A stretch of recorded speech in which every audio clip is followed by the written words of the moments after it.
And for more on this, we are joined by US Studies Centre and Sky News contributor Bruce Wolpe. Bruce, good morning to you. The US, as we just heard, announced the toughest ever sanctions against Iran. What's your take on this? Good morning, Janie and Tim. The sanctions on Iran are really crippling the country. And what we just saw in the report from Tehran is a need by the leadership, and it's very unusual for the Ayatollah to preach directly to so many people, the need for the leadership to reestablish its authority and unity. What is so interesting is that after the downing of that plane, the country erupted again against the Iranian government. And it is a threat to the regime. So you have really serious internal politics and divisions inside the country, and they are suffering under the American sanctions, and there is no off-ramp right now to the confrontation between Iran and the West. This is the first time he's spoken in this capacity in that kind of environment in about 8 years, and people on the streets of Iran are starting to really be choked by the sanctions. How perilous do you see their political situation at the moment? There have been previous instances, Tim, over the past 10 years where there have been uprisings and they've been suppressed. And my expectation is that will happen again at great cost to the regime, its legitimacy, and its authority. But you never know in volatile situations whether something will really take hold, and the ignition of the protests will be much more widespread than ever before. So it is a very tense situation. Trump is also, the president, is encouraging the protesters, but at the same time a fine line about regime change. So the U.S. is trying to exert maximum pressure to have maximum advantage and maximum unrest and destabilization inside Iran. And, well, we've seen the months of protesting, Bruce. What do you take on what he said about Soleimani? The killing of Soleimani by American forces and that strike against him at the Baghdad airport, Trump sees as a major victory in the war on terrorism. There have been some issues about, was he planning imminent attacks and so forth, but the fact is that Trump has achieved a major objective similar to the killing of al-Baghdadi, and it strengthens his standing at home, and again it showed that the American forces, when deployed, can be absolutely authoritatively deployed and execute the job. So I think the president got a bump out of it, and deservedly so, for bringing someone so horrific to justice. Two-edged question, this one, Bruce. First up, we're seeing the legal team put together for the Senate, and the name Starr jumps out at us. The other question is, are you getting a feeling that at this time President Donald Trump is winding back his rhetoric a little bit? He seems to me, from a layperson, that he's softening slightly at the moment. I think, Tim, it actually varies day by day based on what he sees. Ken Starr was a zealous prosecutor of Bill Clinton, and he will be a zealous defender of the president, and so I can see why Trump feels he would be an asset to the team. Alan Dershowitz, a constitutional lawyer, Harvard, has written books on the president's authority under the Constitution, and the president likes that. But in a PR sense, for Alan Dershowitz's last major client was Jeffrey Epstein. And in a PR sense, the revulsion that went against Prince Andrew for his association with Epstein will come to Dershowitz. And so I don't see how there's a net gain in tactical strength for the president by having Dershowitz on the team, but that's his choice and his team, and he'll prosecute the case as he wants to.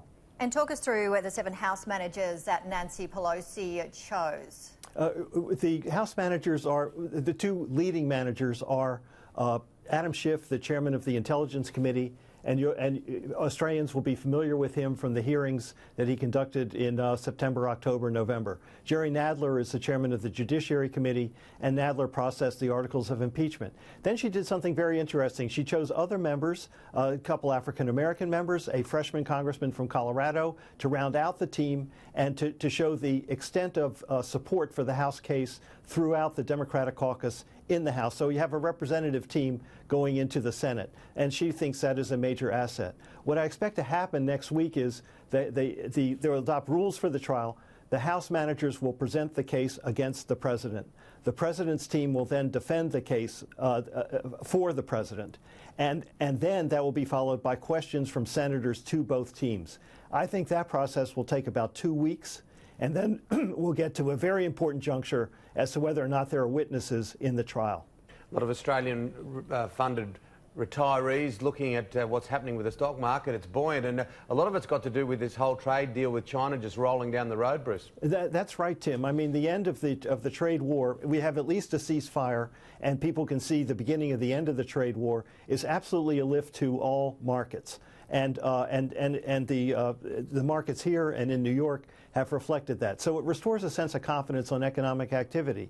But, you know, as we discussed a little bit earlier, there are risks to Australian agricultural exports from this because China will buy more U.S. exports. So will Australia suffer. Australia has very favorable trade terms under the China-Australia Free Trade Agreement with some smart management, and Australian farmers and their agents and representatives are extremely smart.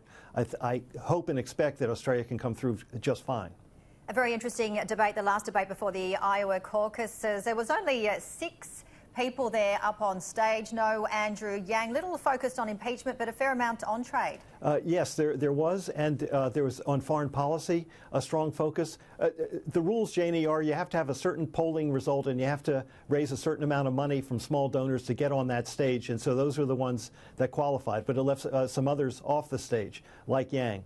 But this was the last debate before Iowa, which is 2 weeks from Monday. The candidates are really trying to position themselves. There's no clear front runners. They're trying to break through. I don't think anyone did, but there was this flare-up between Elizabeth Warren and Bernie Sanders over what he had to say to her about whether a woman could be elected president.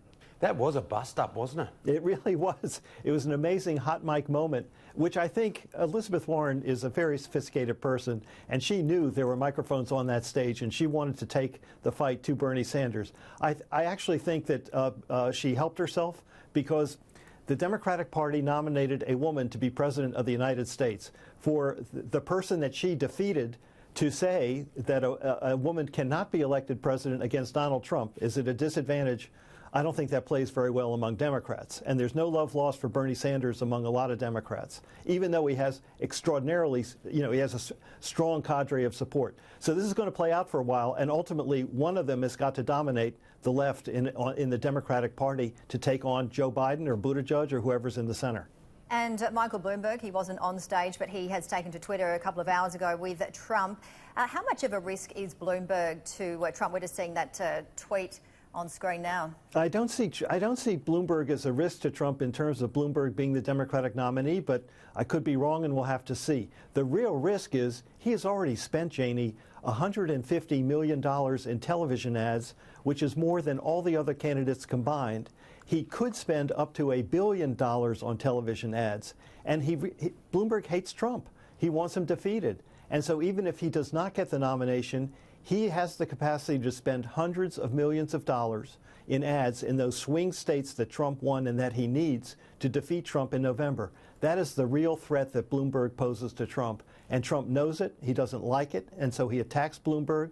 But it's not going to stop the avalanche of advertising that's going to come from the former mayor of New York City. Now, Bruce, a huge story that we've been running this morning is involving a hamburger joint in the US, and they are up in arms that kangaroo burgers are actually on the menu. Now, I think that a few of the locals are getting the temperature wrong slightly. Obviously, we've been through a very difficult past few months, but kangaroo tends to be on a lot of plates here in Australia. Yeah, I don't think American consumers are discerning about kangaroos and their place in the Australian culinary hierarchy.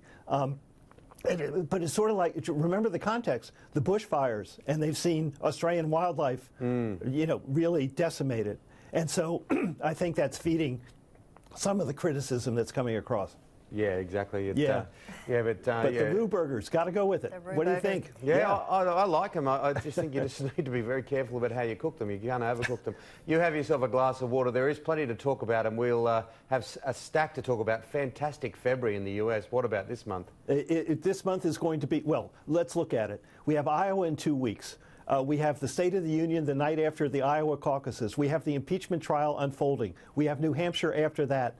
And then later in February, South Carolina and Nevada. So the first 4 Presidential primaries will be done in February. The trial of the president may be concluded in February. And the question is Trump strengthened or weakened from that trial?